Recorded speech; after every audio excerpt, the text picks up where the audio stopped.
Parce que la COVID, évidemment, a été quelque chose qui a chamboulé l'univers, là, tu sais, en fait, la Terre entière. Puis, vous avez été, je pense, un des premiers zoos à vacciner contre la COVID. Est-ce que je me trompe quand je dis ça? Parce que vous étiez dans les nouvelles, en tout cas, puis Ouais.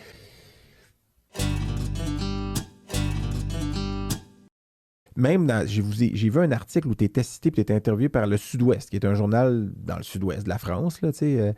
Puis c'était pas écrit AFP, comme c'était pas une nouvelle qui reprenait, c'était vraiment le Sud-Ouest qui vous avait interviewé. Ouais, ben, il y avait peut-être une certaine proximité à cause de la francophonie. Oui, Mais non, en fait, on n'a pas été dans les premiers. On était dans les premiers à vacciner au Canada. OK. Mais le vaccin développé pour les animaux, donc qui a été Par initialement. zoétisme. Ouais, Donc, ouais.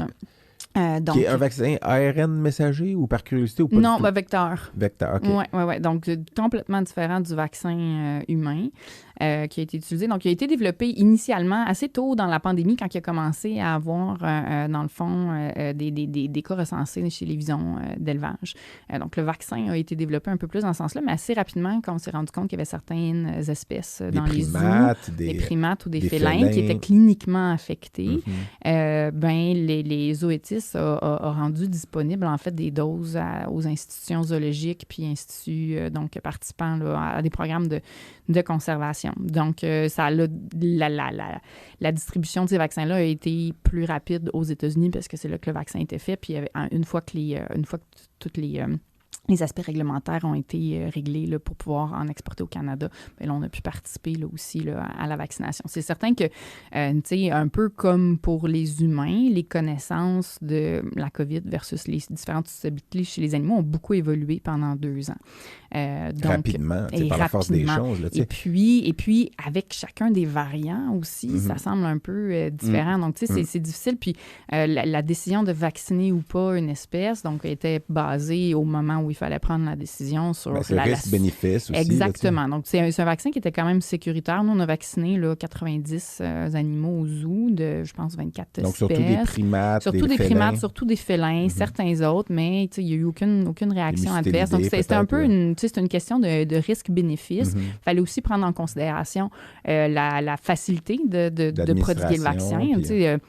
On ne va pas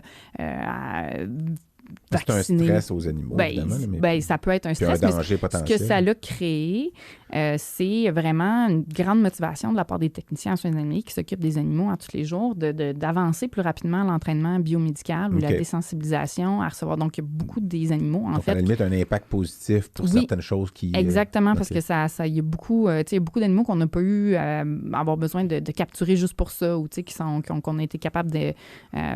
ou dans d'autres situations, ben, c'était une occasion de mettre à jour un examen de santé, par exemple, si on devait les capturer. Et puis...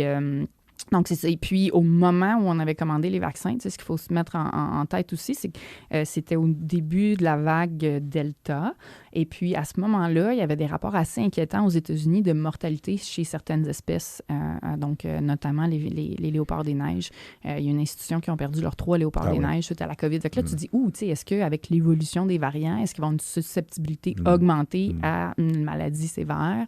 Et puis, il faut comme un peu, comme ça prend comme des mois avant que ça arrive, ben tu prends ça dans ton analyse du risque un peu.